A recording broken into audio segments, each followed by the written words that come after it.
Malo lau mari pa mo lele e tonga ono kotoape. Padap ki afifio ai tolu tayo tua yo taulo tolo tonga. Padap ki whanau pa mo makapuna hau eiki, pa mo hata i whanua. Padap fugen ki alaik whaifkau, pa mai haa whakalunga o tonga.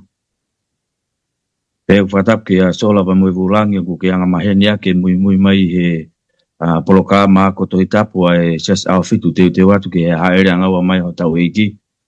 Kada pe mo mua pe mo e whainga maari ko ni ki o funga ia to ai ongo tangata it 5 kau yo no tal lele pe mo tal lo to mafana ke te ko pe u ke me mai ho wan lo tu e pa mo whakaamu e hifo no lau maari o to konia ki tau tolu e vai aki e whakahoko he ho wan e hoko pe ai fe po talano aki fe vai aki e folo ma mo ma oni e ki ko me e ke ne hanga to konia ki tau tolu whakamama ki tau tolu pe hoko ko tāpuaki ke te tau tolu i he pirikimi o ku tau whai. Whainga maari e ko ni ki mua pe ke tau hoko atu ki he ako e le sonu e weekend at pe mua ke tau kau whakatahi e lotu pe ku whakawhi ne 5 kau tonga lomu kata ki o taki mua mai he lotu. Ka lotu e o toa mafi mau lau tāpuaki pa mau lau koloa i he whainga maari e ku mau ma i he Mama mau iai ke mau te kau whataha i he mau miniti whakaloa koe. Mau hapai hake ki a te koe, mea ngā au e platform o mau kau ai, pe heke ngahi lau maari e kotoa pe te nau whanongoa e ako le soni koe ni. Toke mau kau whataha, i ono tari a ho o wholofola, ke whatou katea e tūtū i pa mo e tāna ki, pa hene pehe te mau fie maari e i he whanonga anga o ku mau iai. Tare mau tuni, more mau tono no, wa faala ko sisu kalaiska ko mau famo oi. Amen. Amen.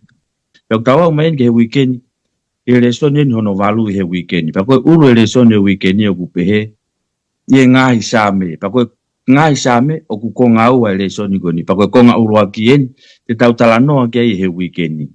Ko tohi ko same ku ya ye ngahi. Fere ngahi hiva he tohi ya same. Ka ngata he ngahi hiva ku mai mo ngahi mau. Lave ka apostolo ko Paula ya Efesova nimba po monovesi ta hiva. O fearea aki aki mo tolu i he ngai same. Mo himi, mo hiva whakalau maari o hiva ke ai maari i ho mauloto ki he eiki.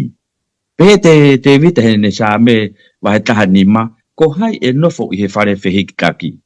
Ko hai te ne nofo mau i o mo unga maa o nyoni. Pe tari rewa maari e whakaukau, hono tari mai e tau vesi te fito koe o i le soni koe wikeni, he tohi koe whakahawa he taha whaba mono vesi e uruaki. Pe ne umamata, pe wakaina e tuu halami i he mo unga ko sayone, pe na e ia te ia ai toko taha kilu, maa toko whaamano, maa toko tahafi. Ko tohi i ho nau foila e, ai huafa o ene tamai. I kai ke ngata he whakakau koe ni, kai ke utoi lawe ke tau vesi te fitohe te mo, toki whaka iki mai e tau reso ni, pa kai ke ngata he whakakau koe ni, ka koe ongo reso ni e ua koe ni, te tau hoko atu ki ai, te tau wheku mea ke he ngahi mau, ngoi ngahi hiva i he tohi koa same, pa he ngahi mau pa po ngahi hiva he tohi koa same, o koe ngahi pōpoaki ai, o kuni o mai ke te ki tau tolu, ai ngahi whakau pa mo ngahi pōpoaki. O kuni o mai ke te ki tau tolu o ku tau mo ui i he kuonga whaka osi. Pa koe tau hoka tue ke he whakakau e tau reso ni, e hanga e ngo whaifekau o na hanga o. To e whakaloloto ang e whakakau pe ke ngata e te tau whekumi ke he ngahi pōpoaki i he tohi ko ia asame. Pa koe whakakau e ki talate no e tau reso ni, ka tau hoka tumua ke he aho ulako e tau reso ni, pa mo e ulo aho ulako e tau reso ni o kupehe, ko ho tau taula e ki lahi. Katak pe mua whaifekau tonga lomu. Tala noa maiange kia sisu i he langi pe mo ene ngau e oku whai. Sai, malo pito ele tā. Taha whakene e whehu i mahu inga whikawaki pa mo ngau e a sisu oku whai i he langi pe okune pe tau pehe okune lolo tonga whai at i he taimini. Pe meme e oku lave kia e tohi koia he peluwa he hiva pa mono vesi taha ke taha ni maga tupe o mai pe vestata.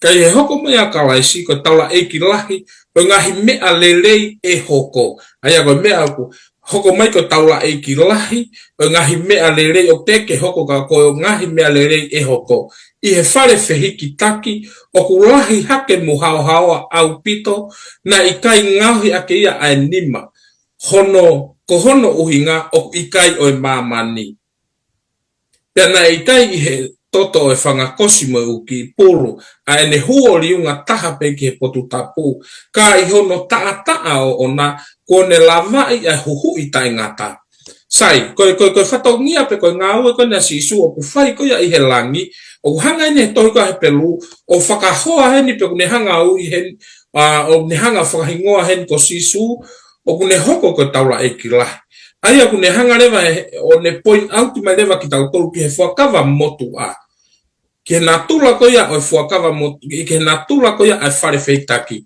toi ka exotos wahe wani mapa me vesi walu pehe Sihova ke kakayo Israeli. Let them make me a sanctuary that I may dwell among them. Tu ke na ungahi ke te au hawhare feitaki ke nofo ia te kinau tolu. Pa pehe rewa he vesi hiva.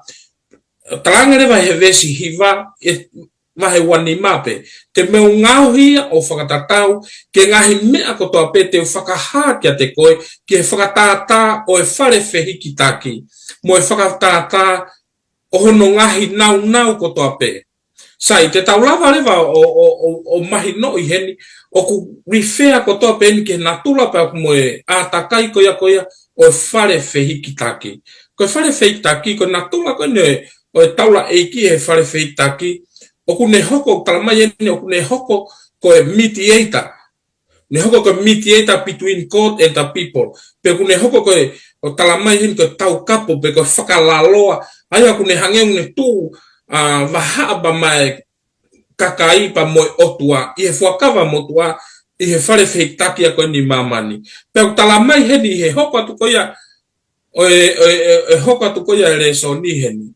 Une hanga ino talamai heni, he whare whehiki taki hoko atu vesi, I he whare whehiki taki, o kulahi hake mo haoa, au pito, na I kai ngauhi ake ia hono nima. Aia rewa kune talanoa rewa ia heni, talanoa rewa ia heni o koe ka whare whehitaki whakamamani heni. O kune talanoa heni ki ha whare whehitaki ia o ku ihe hewani. Aia ku kei ke uhinga nia o toi talamai heni o koe ke langa ke ia, ai langa ke ia hanima mohamea, ka koe mea whakatupu ata pe ai o tua.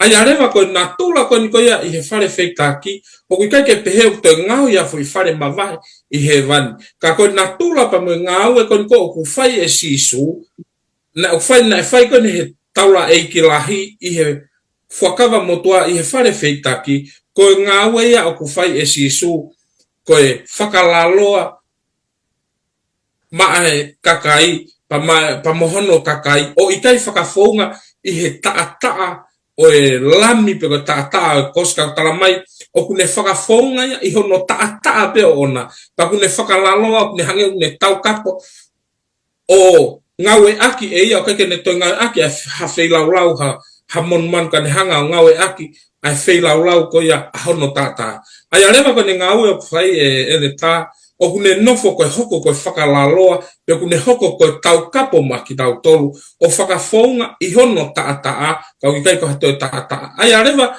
ko ki tau tolu hono kotoa koe ni whainga tangata, o ku tau go through pe aku talamai pe, ko au pe koe hala, ko au pe koe moni koe moi. Ai aku koe mea kotoa pe tau fau ke mo ui me mea te tau pau pe ke tau fau ia kalaisi, ko tau whakalaloa mo tau kapo.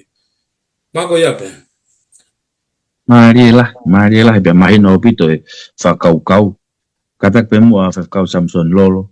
Tala noa mai ange ki he ngahi ngau e kua whai e kalaisi maa ki tau tolu o whakatatau ki he saame. Maro pito Merino. Pea o mai whakeni pa me tohi koe a saame te awoa. O ku I kai whake te iai whare ia I aho ni ke tau te alu iai, litolo ke tau alu iai Ka ku o mai he saame e whakaukau te whito koeni.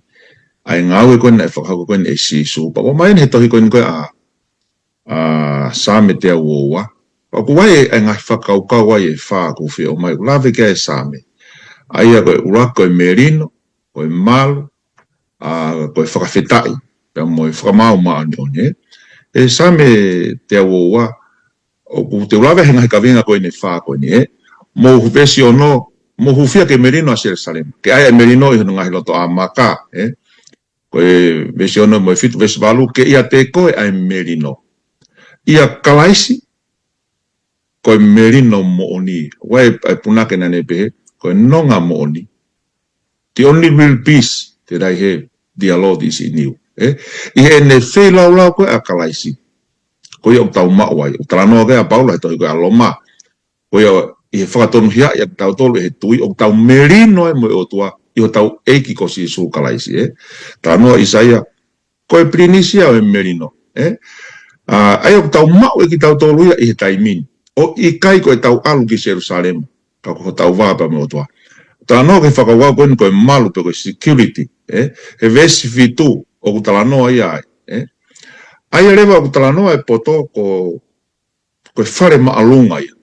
a kalaisi ko e whare maalunga ia mo malu ku hola ki ai e ang halapia ne hawa i hene toi tuu o ku malu ai ta ngata e whai ngata ki hono pule anga we are identity secure e ki hono pule anga pea ko e whakawhetai ko e vesi ulaki pe he te awoa pe nā ku fia e nau pe mai ke tau ke whare o Sihova e kai ke ngatai he vesi wha ai reno ne hanga mai rewa ia kalaisi ko ia malama e tau whawhetai ke o tua tau ataina tau ataina bea whau mai whai mawai pe o kui kai mo whatonga o kui ke te aia whakatangata pea ke whare kau tau loto o tau tolu ki a te ia e lau maari e pea moe mo oni pe ke te whakatangata pea ki Jerusalem pea whakauka hono wharewa i whamau anga i he vesko e hono ni mahi whotu i ai e ngahi nofoa o e whamau ko ngahi nofoa e whare o Tevita ai ko Jerusalema ko e wheitu uen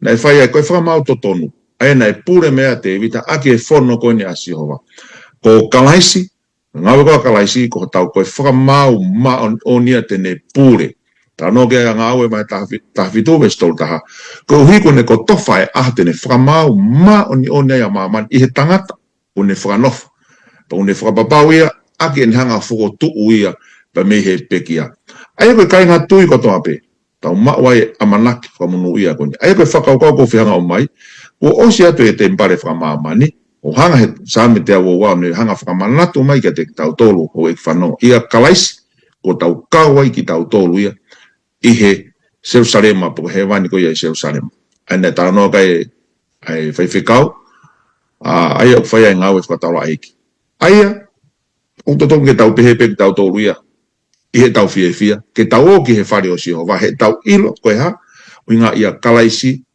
o tau ia i tau tolu ia o tau mo ipea i he tui ai rewa ku whemai rewa re son koe o koe ke tau te au tau ka wheitu ka ku tau i he wheitu ko toa pe i he tau ilo pau ko tau ko tempare tau tolu tau lue holope ngai tempare ke tau tolu i lua kolinto vai tolu i staha no ko e merino o koe ke mau i hakolo o ku mau be i a kalaisi o koe ke mau i he tui whaka politikare pe mo e haa ke tau whakataha ke he wheitu no i kai ke mau be i a kalaisi pe ko ha whakasio ka alafi ko e malu o koe kai ko ha taua pe ko ha whare pe ko ha a ka ko e malu taha ko tau whalala ka kato ki o tua. I ha mamani o ku tai pau, ko pau pe ke tau na tu e tau mui e ke tau tolu i a kalaisi. Ai rewa ko tau whakawhetai o ne hanga i o teu ho tau loto, tau ne o mai rewa ai merino. Pea ko e taloni al ofa o tua, ai ku whai mea whakamau o ku hoko ia ko e nofoa al ofa, ki a teki nau tolu ko i a kalaisi. Ai ko e whakamau ko a kalaisi, o kui kai ko hunga ke whakao, ko e pia moao, ka ko hunga ke whakama a ko e pia moao pia whakafoki ki taua a ke ane ofa. Ko tui maha pe ko ki whakao kau pia ko whi o mai he konga ko ni he, o mai he same, malo. Amen, Maria alahi abu te whakao kau. Ta hoka ke ao hoko e taure soni, whakao kau e ao hoko ko e taure soni o kupehe, i he mo unga sai one. Tatak pe mua whakao tonga lom, tala noa mai ange ki he lawa e apostolo ko sione, whelave i pia moe kakai o unau tu i he mo unga saione. Malo melino se hui, koe tahane whakaukau ku mahu inga au pito ki he lave i he karistiane ko hika feitu o ku ne talamai o ku tuai ko mo unga sayone ko mo unga sayone o ku konolea taha ke mo unga sayone ko mo unga ni o ikuna o hakakai ku ikuna pe ko God's dwelling place ka pau kia feitu tuela ya o tua ko feitu ya ku ikuna pe talamai hen ko fuka kai o ku nau tu he mo unga ko ni o ikuna pe ko feitu o ku yai ko ni o tua la me ke to ko ya whakahava he taha whaaba mo no vesi uloaki ke ni ma. Ka te ulawe ni he vesi uloaki mo pehe no wharea. Pa ne mamata pe wakai na e tu halami i he mo unga ko sayone. Pe ka oslawe ko ta pe ko lami, tala noe lami ko sisu kalaisi. I he mo unga o sayone, i he mo unga ko ia ikuna, pe ko God's dwelling place, pe ne te ia ai toko taha kilu ma toko wha mano, ma toko wha afe. Kua tohi i honau fo ila ai huafa o ene tamai. Aia ko me tala noa ni ko ni ke kakai ko silai, ke kakai ko hanga o silai, o kuna hoko leva, o nau tu leva, i he mounga sayane. Aia ko kakai eno kuna lava, ke nau go through troubles, times of troubles. Ko taimi ko ia e whaingata ape, ko e whakatanga ape mo mea, tala mai o ki na iai pe kakai, na nau tu whakamakatu. Na iai kakai na nau tu fai to tonu, no matter what. Mana tu e sila ko ya, hono sila i ko ya hono kakai e kuonga whakaosi. Pau tala mai ko kakai ko ni, ko kinau tolu, o kui kaike, ko kinau tolu, kuo tohi, i honau foila ai huafa o ene tamai. Pau tau pehepe kuanga fefe, ko hai kakai ko ya kuo tohi honau foila ai huafa ko honau tamai. O kai ko pehe ko tohi literal ke pehe ko tohi ia i honau foi. Ka ko nga ko mea i honau mea nau tui ke me mea nau whakau kau ke ai ko nau faith pa mo nau tui ko tope o ku nofo taha pe ia i he tamai. Nea ngoe ngahi whakatanga ko niko i he nau whanonga i he ko nga whakaosi. O ku kai ke tau whakatoka nga i tau tolu ia tau whakatanga i ho tau mamanu. O kai ko whakatanga hano whakamana i peki tau tolu aka pehe ko whakatanga ai lotu ke pehe ko hue o tau whakawakai he niusi o kia e wheitu ko o si hue kau tau toi na hupe me mea whana me mea ke whale lotu me mea pa na whaia e ngahi whakatanga ko ni ki he lotu ko e whakatanga e lotu ke tau ilo i hen ko e whakatanga e lotu o ku malawa pea ke hawhanga ki mea pea kune hanga to a ho o whakau kauba mo ho o tokanga pe mehe o tua o i kai ke tau hanga o sila i pe te tau tohi tu pe tau hanga o nofo mau e huafa tamai ia te tau. He koe koe mea pea une lava te kei ki tau tolu ke tafa aki pe mehe eiki. E malava pea ki mea pea i loto pea he whanonga anga o tau iai ke ne hanga o te kei. Kau tala mai hene mea, wakai ki he lami, ai a koe na tu e monga, paku iai ai e fukakai koe ni, vesi whau ne pe, ko ki nau tolu eni na i kai ke nau uri ai whewhine, na nau tuwha, na kai ke hoko ngahi whakawhe ātungia koe ni ai mamani, ke ne hanga o wei ki nau tolu, na i kai ke nau uri aki ai whewhine, pe ko ia utara noa ke ki te, pe ko siasi, he koe kau tau po oua ki nau tolu. Ko ki nau tolu o nau mui i he lami, o i kai i ha potu pe. Lava ka ne vesi whahawa ta whawes wha, o i kai i ha pot pe, ka oku mui i he lami, i he potu ko toa pe. O alu ia ki ai, ko ki nau tolu na e huhui me he kakai, ko e urua ki fua ki he o tuapa mo e lami. Pea na i kai ilo, hakaka i ho nau ngutu, he oku nau tai halaia i he ao o afio anga e o tua. So ke lava ka ne leso ni he konga koe ni, o ne hanga heni o whakamanatu kia te ki tau tolu heni. O ne iai peha mea te ne hanga we, ai huawha o tuaba me he tau whakau kau mo tui kau tau iai, tala mai lewa he koe mea pene e taha. E malawa i ke tau tua i he mounga sai o ne. Koe whakatu mau e tau tui, mo e tau whakau kau i he huawha koe e tamai. Pau tala mai lewa heni, i he lau koe e pene kau nanga. All who have died in faith under the third angel's message come forth glorified and unnumbered with a great multitude. Ai kune hanga ino lave i me ki tau tau hen, ki he fukakai, pe ko hakakai, o kuna tu fai tau tonu, i he kuonga whakaosi. Pe kui kai ko nga fausi o na tu fai to tonu I he uho o e fai ngata a pe ko e whakatanga pe mo e whakawhe a tungi au fai he mamani ke tau. Ma ko ia pe ele ta. Malo lah. Kata koe mo fai kau Samson lolo. Nai lave mai tonga lomu ke he. Fai ngā kakai. I whakamatala mai ange o kuanga fe hono hanga e tangata tohi saame o tala noa I kakai koe ni. Malo bita o Merino whakamalo ke whai whikau no o mai e konga uraki uhi ngā whoke he koe toi hanga pe e sāme o te tala noa pe ki he kakai koe nei tuk koe ni I muunga saione. Pako o mai e sāme koe ni koe tohi koe a sāme tahanima pe mo sāme uawha. Sāme tahanima mo sāme uawha. O nau tatau pe mo e whakaha ai mo e kakai koe ni koe e whakaha vai tahawha. Kako o mai hene ulunganga maone oni mo ngā tonu koe ni. Ko hakamata pe te vita ane tari pe ane whehu I pe a ana. I he wahe tahanima. Ko hai tene nofo iho whare whekitaki. Ko hai tene nofo mao iho mounga ma oni. Ani koe ne tarano kai ai whai whikau. Pene toi tari pe he vesiwa. Ai aku ewa iha ngā tonu. Pe ngau he ma oni. Rea ka e mo oni hono loto vesiwa ia. Ai aku kai ke rea COVID. Pe lau I COVID I hata, pe whai COVID ke ni ke he, pe lea whakatupu mau. Koe a honi whoki, ka pau te hanga ata I hata, o ku ospe pe asai.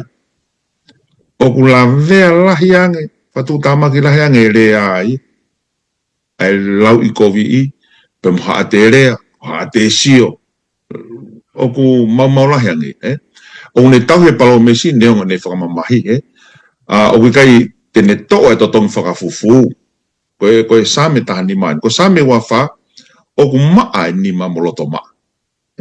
O tanoa pe, o ne hanga he same, o ne o mai en, o ne hanga whakamatala I mai, ai ulunganga maa ni oni, pia moanga tonu. I hongo same ko ni sai. Koe hae nau whilawe ko ni pia moe, kakai ko ni na tanoa ke ai whai whikau. Ai e ko whakamakopu, ka ke toki lau e tahanima, pia moe wafa ai o same. Tai mere, mo maa ni oni, o ku tanoa koe he whakahama he tahawha me sura ke nima, blameless before taflong. O nau kai ke ham, o nau ta emere, I mo he talo ni. O nau rea ke mo ni, o koe ke nau loi, koe sāme tahanima mo wafa. Ke lau koe whakahama tahawha, o kai ke ilo loi ho nau longutu. Koe lau koe whatsame, tahanima mo wafa, maa ho nau loto, ta pehe ko nau nima. Ai arewa, o ku talanoa pata taupe, na nau whaito tonu, mui whaito tonu, ia kalaisi. Aia na nau li ake ai kovi, ka nau tua ke lelei, same, o ku talanoa koe a whakahaa ia, na nau mui he wheitu ukotoa pe, na e alo e lami. Aia rewa, koe same, na kai ke nau tari e totongi fufu, pe mo e loi, o ku talanoa rewa, ai toi ha whakahaa ia, whakailonga ake nau tolu, ai hingoa o tua hio nau whuilai. Aia pa ku nau tuku pā, nau tauhi mau ia. Ai arewa kune o mai rewa whakau kone. I he whakawa, motu amo e whakawa who'ou. O kuna whakatou osi, o kuta taupe tu ungai au mo ui, o e whahinga tangata I he ao e o tua. Ma, mo oni, ma whaitotonu, ma oni. Aia o ku malama penia, I he keresi mo e alofa e o tua, mo I tui koi ki he lami. Aia na e sio koe te evita I ki he ni, na e sio ia whakafou I he mata sio ata, o e ulungaanga, te mo e talango fua. Katoa ene o whakakakato kotoa ia kau mui kotoa o kalaisi. Aia taimu huhuk ne hui e ki nao tolu mōli riu. Aia ko ne mai whakaukau koni, o kui kai ke tau, mo ui ki tau tolu pe te tau hao ko hinga ko tau uru ko tau hao I kai. Ka ko hinga ko no whakamaa ki tau tolu ia kalaisi. Pea whakaivia ki tau tolu he lau maari e, ke tau a ewa I he maoni oni. Sai, tupe mo ka mai ngai whakaukau koni. O koe ke tau alu tau tolu ki hawhitu. Ke tau maani oni. Ko e nau mo ui, they live there. O nau rea ke mo oni, o kui kai ko longu tupe. O kui kai ko anga tonua e mea o nau rea aki. Ka koe whongai o nau a ewai. Ko e nau mo ui pe nau tolu iai. Ai o ne te hanga o mai e whakaukau ko ni. Ko e kakai ko I he mo unga, o e otua. O ku kamata ia aki, ha loto o ku whakatoa ki lao. Loto o ku anga vai. O koe ke nau ngau ea ke nau tolu ia mahafu koe ne lea koe mea tau ia. Kau nau ngau ea ke nau lea ke nau hanga tāpua ki ke nau tolu. Koe vesi tolu ia koe o saa me tahanima. O koe ke nau toi ririu ki nau tolu he taimu kuno hi ātakai ke hea koe me kakai. Tau ai pepe koe hahame. Aia koe nau lotu, o ta tau pe nau lotu, ta tau pe pa mo nau kato. O koe ke pehe ke nau hanga whakamalohi e masiva pe nau to'o whakafufu, to tongi fufu. Ka koe nau a ewa, o a ewa pehe anga tonu. Mahalo koe i whakaukau pia ko whio mai, pe me he sāme malo apito. Malo tali lele fe ui. Hoko me bemo ke au hoko e tau le soni.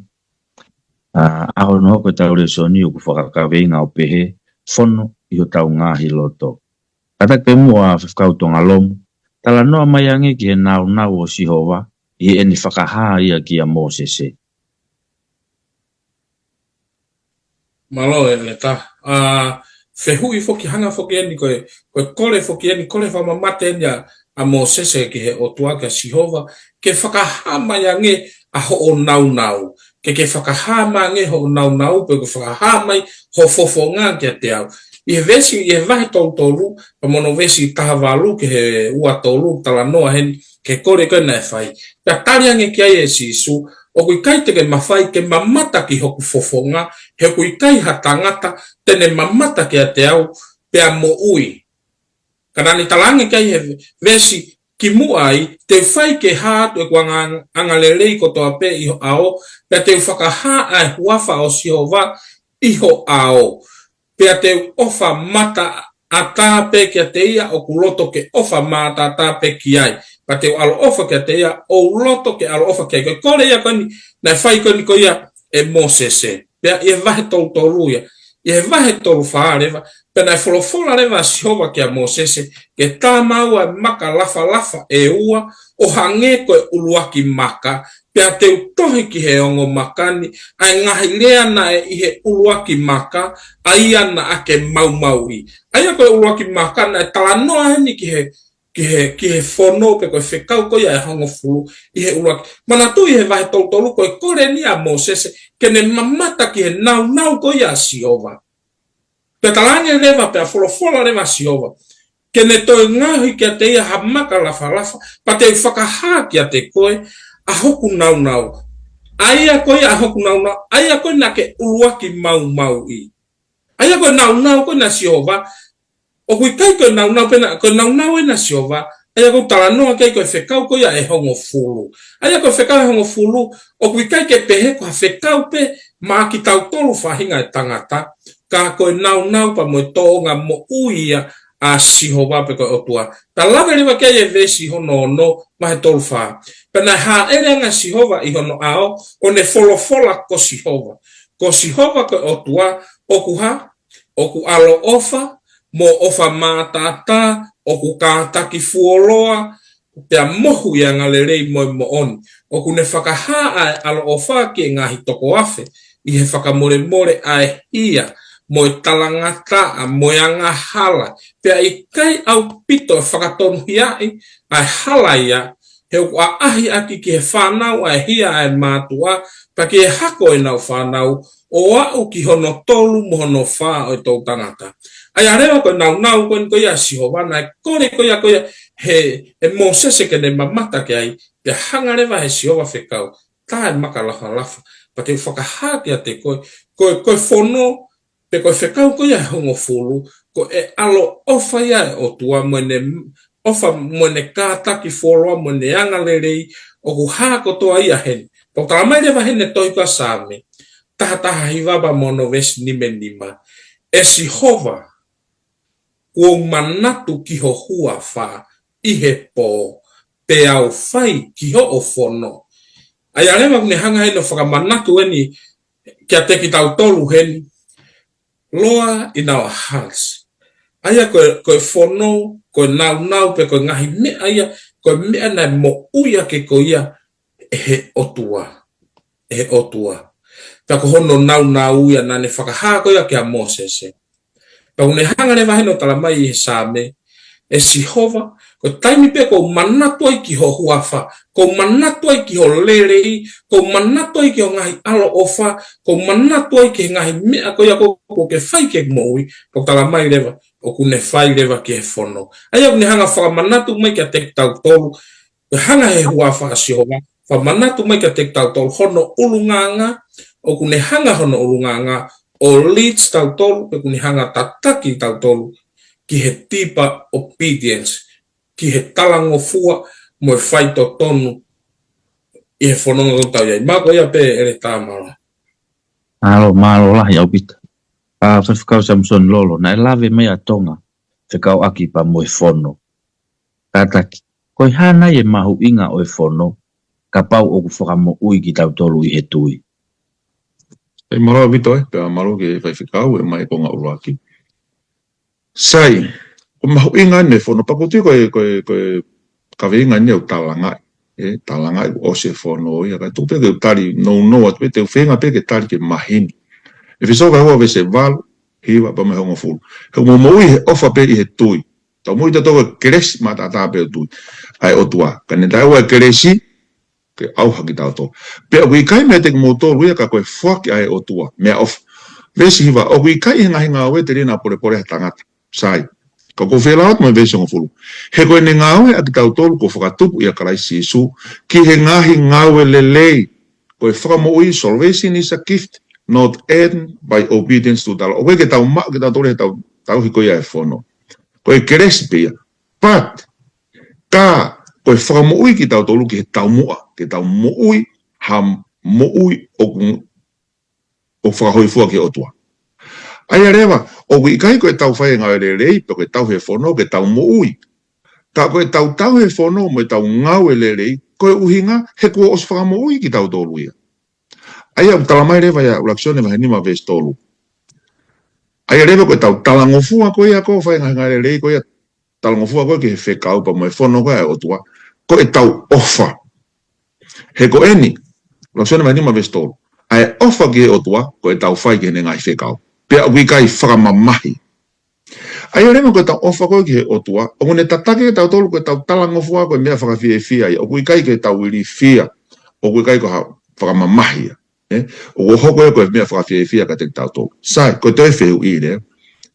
Koe harewa e whatongia e whono, hanganahi e keresia o tamate, i kai au pito, koe hangenia ha sio ata. O talamana i koe i aloma wahe tolu, pa mai ves koe ni hono ua noa. Hangia, koe ia i kai whatonuhia e hatoko ta. I he whono. I ao e ngahi ngau o e whono. He oku mei he whono ai ilo i o yanga hala. Ai ape pui ngawe ni ai whono, hange ha sio ata ne talamai ka te koe ho anga hala. He koe anga hala, koe mau i o e whono. Ai ape hanga te tataki rewa ki tau tō, hono whakamo oi koe ki tau tōru, oku talamai rewa e whono ke tau whoki rewa. Koe anga hala ki tau tōru ne talamai rewa, ko karaisi pe e mau e mo ui. I kai ke ngā tai koe whatongia e whono, une talamai, koe mea fua ia, pe koe sivi ia, koe tau ofa. Ko hina e pehe ko e si Isu. So ni mai tā wha ves tā nima. Ka mo ofa ki a te au, ka mo wha ngai whikau. Ai rewa o tau mo ui ki tātou koe keresi pea e o tua. I he tui, o kui kai e mau koe o e whanoi. Hange koe ni. Koe tui, o kune take kina tātou ke talangofua. O kui kai ko ha maka tuunga pe, ko ha tau maka tuunga ia ke whakamo ui. Ka koe whakamo o nia, ko whakamo ui ki tātou. Ati ki whatātā koe ni. Ta tau pea mo hafua o akau. O koe ke hanga e fua ia o ange mo ui ke fua akau. Ka ku hanga e he fua o whaka mo ni o mo ui e fua akau. Sai, ka ere mo koe o mai penia ke koe porei. E ngai whihui koe ni. Ka te kinau tolo koe ku nau pehe koe ku kai ke te he whono. Ke te tauhi. Ka koe hamea au ku kei palpare mai pea ngahala. Uhinga, he koe mau ia e whono. Ka baure mana i kai ke te ha whono, ka koe i te hanga hala. Laksione mai he tolu ve se wha. He koe anga hala, koe ko tōpia ku whai anga hala, uni mau e whono. Koe anga hala, koe mau e whono. Sai, ka baure wa, ko i kai ke te ha whono ia, loma mai fitu ve se fitu. Pia ka koe te tau pehe koe ha. Koe anga hala e whono, i kai au pito. He ka ne tai oa e whono ne i kai te uilo e anga hala. He na kai te ulo ai hori kovi, kana kai pehe e fono ona ke man. Ko hare mai tau mo mo hinga si su ka pa mo ofa ke te au ka mo fai ngai fekau. Te tala mai he fta whakaha, ta whawe sta wa ulunganga no kina tolu ko ni koe, e ko ngā whao si te nau hao, tui mo ngā saione, nau mau e tui ki a kalaisi, te mo whai kene ngai whekau. Ka baurema ko hanga he keresia o whetongi e whono, tau ku whepaki pa mai lau koe nea paula. Loma mai tolu ves tolu taha. Pe au tau whakatae o ngā i koa ai whono i he tui, e i kai au pito. E i kai au pito ka, o tau whakatu mau ai whono. Pe au tala no mai pia paula, koe whono, o hao hawa, o lelei, o maanion. Pena toki ose ne lawe mai koe kia ia whai whekau. Koe hamena hangai e o tua, e kovinani te koe ni who'ou, ke ne hanga tohi ai ne whono, i o tau loto. Ka pau o kui kai kia hano tau mua o nai. Maha koe ki whakaukau pia ko whe o miai, malo. Malo lahi pia mahino o pito tari i whehui. Tawa ko meke au hoko koko tau resoni mono ka venga upehe same nima. Same wahe nima. Ala pe mua whakau tonga lomu. So ka whai kehe i ange ai ni ihi e mo ui, mo ni ihi e ikai mo ui o whakatatau ki he lau ai tangata tohi same. Malo, ko same nima, o ne hanga no tala noa he ni ki he kakai, o ku kakai koia ena ko ku tamai ke whawhai ke kakai, ni ihi e mo ui, mo ni ihi e kai ke nau mo ui. Pea ne hanga he no lawe me he nwesi ua e wahe nima, ke whanongo ki hore o e tangi, e hoku tui mo hoku o tua, he te ulotu peki a te koe, ko kure o te ke ongo i e sihowa, i he pongpong, te uhake e kulotu ki a te koe pa te uhanga hake. He wikai koe o tua koe, ko konga inu mahu inga ki tau whanongo whalerei ki ai e Kristiangi. He wikai koe o tua koe, o ku ke fie maarie i he anga hala, pe i kai no nofo mo koe ai kovi, e kai tuu iho ao ai kauvare, o ku ke whehia ki he kakai whai kovi kotoa pe.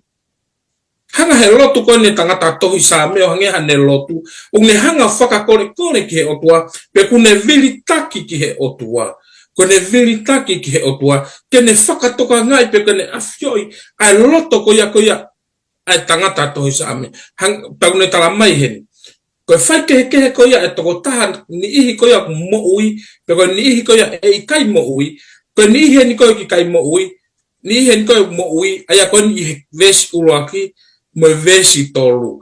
Kakai o kunau vilitaki ki he otua, pe koe kakai they seek him in prayer, o kunau, o peke nau fie marie i he tuunga kunau iai. O peke nau fie marie, yes, all of us ko tau tolu ko toa peheni ko yanga hala. Paka pau e whakatatau ki he tuunga ko na tau tolu, te tau mate pe auha ko toa pe. Ka pau rewa pia ha toko taha ku viritaki pe kune whaka amu ke toi whakalaka mo tala mai hen. Ko e toko taha ko e nio kune tangi pa kune lotu pa kune viritaki ki he otua, vesta taha. Tuku ke fia ki nau tolu ki a te koe ke nau kalanga mawai pe i he fia. Tuku ke fia a ki nau tolu oku ofa ki o huafa. Kai pehere vai he ves, kai pehere vai kakai ko niko ku kai ko niko ke nau pehe o ku kai ke nau mo ui veshiva. He ku kai mo oni ho nau ngutu. O ku matu aki kovi ho nau loto. Aia ku ne hanga hene o tala mai ko ha kakai o ku nau viritaki ke ho tua, mo kakai o ku nau fie maari e pena to he tuunga ku nau iai. Kristiane ia he ahon o tau pehe. O kia kakai o nau viritaki ke tupula ke mo ui, pe o nau viritaki ke hasihova. Pe o kia e kakai, o, ko anga hala ki tau mo ui pe he keresi, ko haa to e mea fia mau, tau mo ui pe he keresi. But doesn't show that you need the grace. Tau ununganga pe tau luia, showing o kai pe ke tau fufia maa tau luia keresi. If we need the grace, we have to, o ka pau ta whemai keresi, ko pau peke ta whakaha, ke mahino o ta whemai keresi. He kai ke ta nof ke pehe, o ko wanga hala, te te peheni ai peo. Tara mai heni, ko whai ke he i ki nawa, he kia kakai o nau wiri taki ke he o tua, he kia kakai o nau fie maari e pe nau tolu, i he nau wanga hala, pe ko tuunga kono kia nau mohi. Mako ia pe e ne tā malo. Malo obit. Pero kau sa puson lolo kata ki mo. I whakamari i ange ai lawe ai tangata to Isame, ka mo whakamatala e apostolo o sione, whela vei, ka mo popoa ke angelo e tolu. Malo pito pe ai ko Same ni maeni, pe mo whakahawa e tawha, o pa ke angelo e tolu. O koe mea kuna tatau ai, o ko whela vei ulua ki pe, o kuna hanga o mai heni he Same ni ma heni, ai kehe koe ni koe, o kina tolu koe ni koe, o kuma ui kai mo i maanoni. Koe vesi whaa koe ki he ono ku whotu mai ai he Same. He kui kai koe o tua koe o whie maari e hea ngala, pe i kai non nofo, mo koe ai kovi, e kai tui ho ao e kau wale, o ke whihea ke kakai whai koe kotoa pe, te ke whakaauha kina tolu ku lea loi, e whakariri a sihova ke tangata, pani toto mo kākā. Pe tuk whai ke he rewa he besi fitu. Ai lea ma kona una tatau hen, peko whakamari una tatau hen, ai ko whakahawa e taha whawesi walu ke tahataha. Ai une omire mai ai ni tatau pia moeni, walu ke tahataha, une mai rewa emisio o Papilone ko hinga. Ai rewa koe hinga e whahinga tangata, pe koe corruption. Ai ko nau tolu ko mui koe ke he manu whikai, pe nau taripa mono whakailo ngā rewa. Ai une hanga rewa o mai rea son, o hanga o toa whakawhai ke he, ai maa oni pe me whai kovi. Pe ui rewa ki nau tolu koe toenga kakai koe ni, ke nau tu o mamahe me te nau tō. Me he loi pa me kākā, pa me whakangaloku, pe ke compromise. Kai koe whakakaukau koe na hono ua, nune wheo mai eni. E nau lotu, o me tuku pā. Koe vesi koe hano fitu, ka koang te uhu ki ho whare i he lahi o alo ofa, pe he mana mahe ki a te koe te uhu i he whare tapu o maani oni. Sai koe popake ni koe angelo ulua kie. Mana mahe kia siho, pe o ata e whakawheka tai kia te, pe a lotu kia te ia, koe ue ni ki he lotu. Aia kune hanga lewa he Same he ni po ne hanga o mai, ai lotu mo oni ki he otua koe au e whakatupu.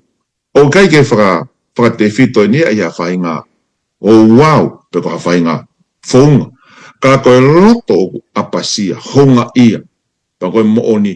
Aia lewa koe toenga koe ni, po koe toenga kakai koe ni, o nau lotu koe ni, o nau apasia, pe o nau whakahiki pe, a lami pe. Sa, i kai ke ngatai, koe mooni, pe mo ui maoni on. Koe vesi nima koe ni, koe vesi walu koe ne vai nima. Tataki au e sihova i ho maoni oni, koe uhi ko hoku ngahi whiri, whakatonu ho hala i hoku mata. Sa, i koe whakahawa he taha vesi nima, pena e kai ilo haka i ho nau ngutu, he nau tae halaia i he ao e a whioanga e o tua. Sai, une mai e le soni koe. O ku whaka i longa i e kakai koe ni, aki e nau ungang. Nau ungang, ko nau maoni on. Pea moe mo oni. Ai rewa koe toenga kakai koe ni. O ku i kai ke nau maoni oni pe hawa pe te ki nau tolu. Ka kua whaka maa ki nau tolu. Kua whaka maa ki nau tolu. Pe me he toenga o ni ihi koe ni kou whai kovi. I kai ke ngatai pa ke whakakau whakaosi he besi hongo fulu koe ne o e wahe nima. Ke whakaauha a ki nau tolu e o tua, tuku ke nau hinga i he nau ngahi whakakaukau a nau tolu, ke riki tua ki nau tolu i he lahi o e nau talangata, he kua nau angatu ki a te koe. Sai, o ne mai rea wahe ne popako ne angelo he besi fitu pa me hongo fulu. E inu i he waine e houhau e o tua, e kua lingita e hu, he ipo hono hau pa, e whakamamahi a ke afi mo e suurifa i he ao e kau maanoni. Aia koe ne una tataua. Aia rewa una whakatou tala noa ke whakamau anga koe ai o tua. O ku mooni pea o ku vave. Uni hanga rewa whakawhai ke hei rewa. Ai toenga kakai koe e nau mo ui. I he kuonga whakaosi. O nau ilo i nau toruen. O i kai koe nau mo ui i he irifia. Ka ko hinga koe nau whaitotonu. O nau mateu teu. Te taimi tatau pe o nau toi talaki foki. O nau toi talaki ato e popoa koe ni koe. E angelo e toko tolu. Koe ne whakatokanga whakaosi. O nau whakamawahei ki nau tolu pia me kovi. Ai koe whai ke ono o Same. Koe nau lotu koe o tua e lau maari e pia me mo on. Ai au senta uho ia. I he lotu ki o tua mo ihange koe popoa ke ulaki ai angelo. nau tala fuaka o ikai ko nau lea be ka ko nau ulunganga o nau hanga whakaho ata mai ai ulunganga o tua. O nau moui ko e kuanga whakaosi. O nau proclaim, o nau tarake po poakpe ni. Ai lotu ke o tua, e kua hokosia ai feitu la o ne whakamau. E ku mahino ka tek nau tolo, toi si ipe e taimi. Pe o nau moui o whakatatau. Pe o me whinangalo o tua. Ko tui ko e ki i konga pia ko whi o mei ai, ai nei whaitatau hono omi he sāme, kai pe foki he popoake angelo e toko tolu. Malo.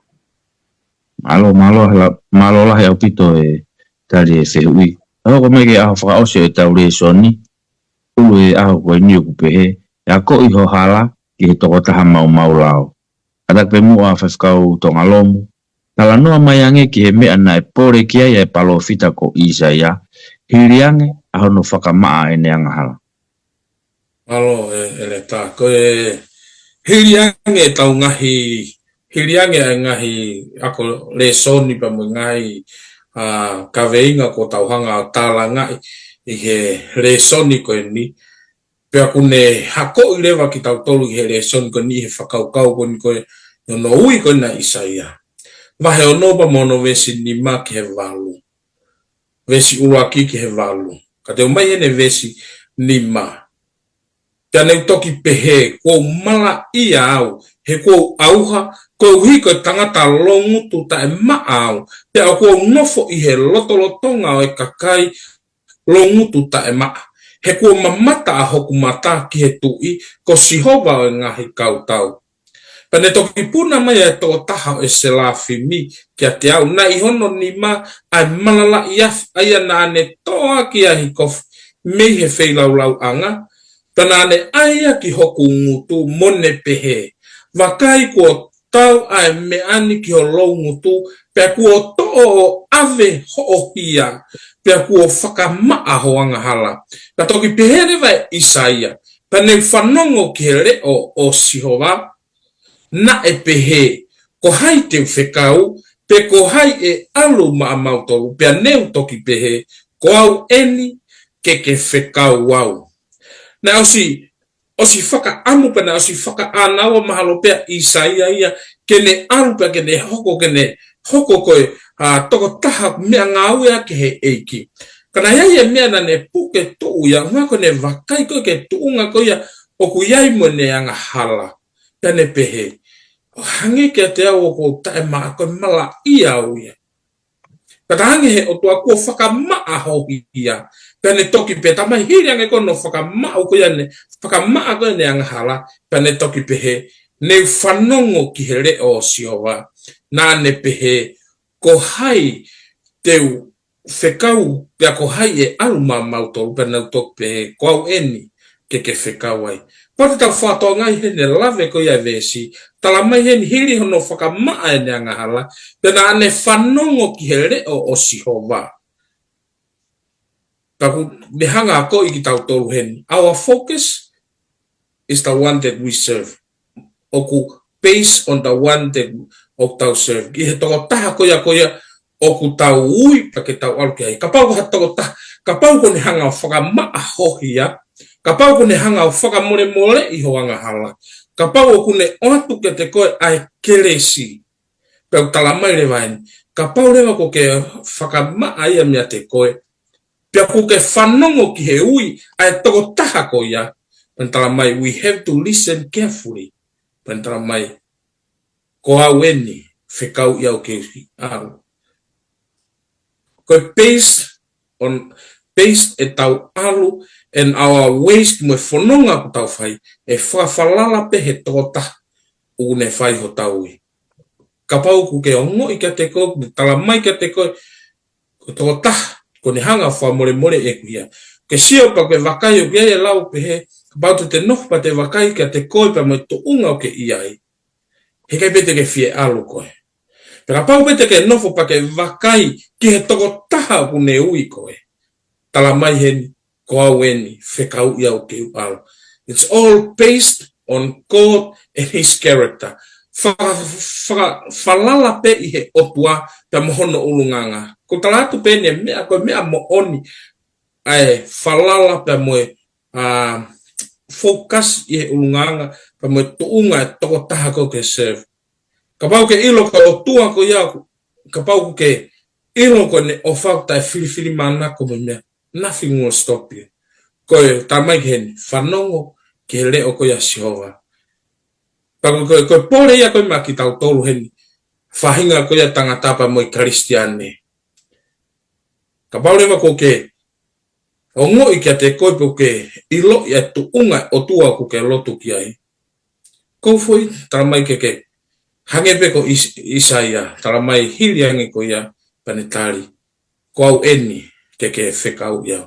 Ko pore ia Isaia ko ngā ko ne ilo o iai ha o tua o ku ne lava whamore more e whahinga anga hala na ne tofanga mo ia. Pane pe tua ke ne ala. Mako ia pe e le tāmalo. Malo au pito e tari fehui. Katak pe mua whawhikau Samson lolo. O kuanga fe ono hanga e tangata tohisa ame o whakamatala ame e tatau pe. Pea koe hahare son o kutawako me iai. O pito pea mani ke a whakaosi, ma whii whakaosi. Maini me sa me ni mataha. I he hiripe ne au sia me tatau ono whakamaa koe whakamole ne anghala. Pea koe tukupa ni koe hamena e hoko. Ai a te evita, koe mea peni, tukupa pea te evita, tene hanga koi, tene mahi, tene a koi, aini hike he, whilawi pa me ngai hala o tua. Vesta hato lupa me taha. Pe te wako nake ake e kau talanga taa, aho o ngahi hala, pea li liu, kia te koe e kau wanga hala. Koe tainpeni na e hoko ai koe, ai matui fuke tāno koe whatsame ni mataha koe, ngā koe mea koe na hoko kia pa mo patsepa. Pea koe hiripe koe ni koe no, whakamore ia, koe ne tukupa ai. Kene hanga li liu mai at nao tolu koe, o kwhaiang hala, whakamo oni. I kai ke ngatai, i he lotu, vesta whama me tahanima. E o tua e kumo ui, ke whakamo ui au me he hia o e toto. Pea e hiwa kalanga e hoko, e le lo, i o maa oni. Whakawheta. Aia kone talano toi, kone palo me sieni te whakawheta i kia te koe. Ui ngā pia koe hiri hono. Keke toi tuku ne whakawheta. He ko hai koe e tae whakawheta. Ka pau koe tu unga ni koe kua ukiai. Koe whatsa me, koe mea nane whamatalai e hoko kiai. Ai rewa kone whi o mai, e whakaukau koe ne, me hiri ange pe koe ni hono whakamaa ia. Tuku pā te evita, tene hoko koe whakamo oni. Tene tokoni e ni ikehe, o mahe le rei koe o tua. I kai ngatai, tene lotu, whai mauai pe. Pea koe ne whakamo oni ni koe he lotu. Koe ne hanga ia whakamo oni koe ne lotu, koe whakamo oni a ke keresi ai o tua.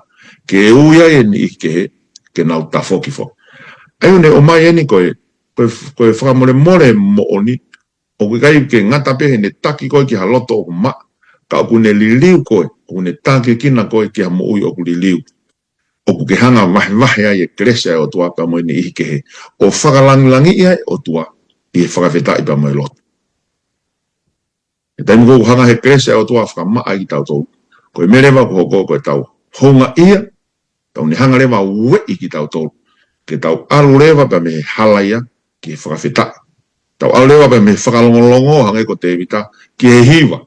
Pe tau alu rewa pa me he anga hala, ke tau whakahoko e ngā ue. O ui kia ki tau tole o tua, hange pe koe nai hoko koe ia. Kia Isaia. Mahala koe ki whakaukau pia kou whi omi, e whakaosi, ka kou whi hanga pe mua o mai e whakaukau koe ni. Whamapopa ke tau le soni, i whakaukau koe nuko mahe sā me, u nea e koe whakamooni eni e taha kau helo i he lotu, Martin Luther, kane pehe. When the devil comes knocking at the door of my heart and asks, who lives here? The Lord Jesus answers, Martin Luther used to live here, but now I do. Aya pa ngahi mea ben o whatatau pa mga hia usia koe ni. E dai me hawai e ai te wolo ke tuki mahe matapa. O ki kairewa ko Martin Luther lo ne ki hanga to. Ka ko kalaisi ni aku ne tari. Na e wha iheni a Martin. Ka ko au ini a ko iheni. Ne hanga o tua, ne kai ki hanga o tua wha mo ui koe pia mo au. Kana ko move in e o tua. O kai ke ngata bene wha mo ui koe pia mo au. Ka ko hoko ia taloni ho tau ngahi loto. Pe e toko taha. ko hoko loto ko ha tere ke hanga hala ka ko hoko ya ko api ke whakamoui. Ke te lama he whakamoui ke ne hanga to hamea na ke ne hanga fuak. Pako tui koe whakakoloa e tawa ko i weekend hanga he whatsame o ne o mai ai hanga he ata totono e ngau e ko whae kalaisi ma au pia mo au. Mahalo koe ki whakaukau pia o tangata. Kai tuko e peke o whae ai peha taulo. E o tua mafi mau whawhetai lahi. Tā puaki ke hanga whakainasi aki mau tolu. Mau lama e ako e wholofola koe ni eki. Mau ngata anga e. Mau loto atu eki. Mau longo. Ongo i halai ako toa pe. E mau ilo tono no e mau whakawhianga ai. Koe mau loto eki ke whai tāpikina e kau whanongo eki. Nau tolu ko toa pe e o pe. Nau mea mai ki a koe. Tuke ke hanga whakaloloto. Ke hanga whakakakato atu eki. Ai ako ko maho ngā whakahako. Whai tāpikina e ele tā, tataku ko ne whai, ka pēwho ki e whai whikau eki. Tuku pēke langi a whiona e ngā ko maho whakahako eki. Tuku a mau tāpua ki e hoa koeni, mau kore ko toa ni e hoa whapeho alo, ko ia peho mau whakamo ui. Amen. Amen. Pamalo lahi atu tangata i whai whikau. A Samson lolo ka uma tongalom i he pilau taimi pa mo e vahe ko whakahoko. E tau kau whata e wan. Whio whunga ea te whakau e whakamalola he pa mo whakamalolo to hounga. E te koe ku whakamoreki ho taimi ka ke whanongo mai ki he vahe pa mo e whepaupo aki i he wholofola e ki u whakahoko he ho wani. Lotua pa mo e whakatawanga na e kai koe whaiwhikau na e fuawhatongia ka koe lau maari e ki e te hanga whakau atu e pōpo aki i he ho wani. Mao o whalahat ka te mautolu pa mo e whakaafe. E tau tu e kau whakataha i he wiki kahau, i he taimi ta tau, hoko atu e tau tu e hoa ko le son pa musiasa au fitu, te watu ke haere anga ua mahata i ki toa whatu.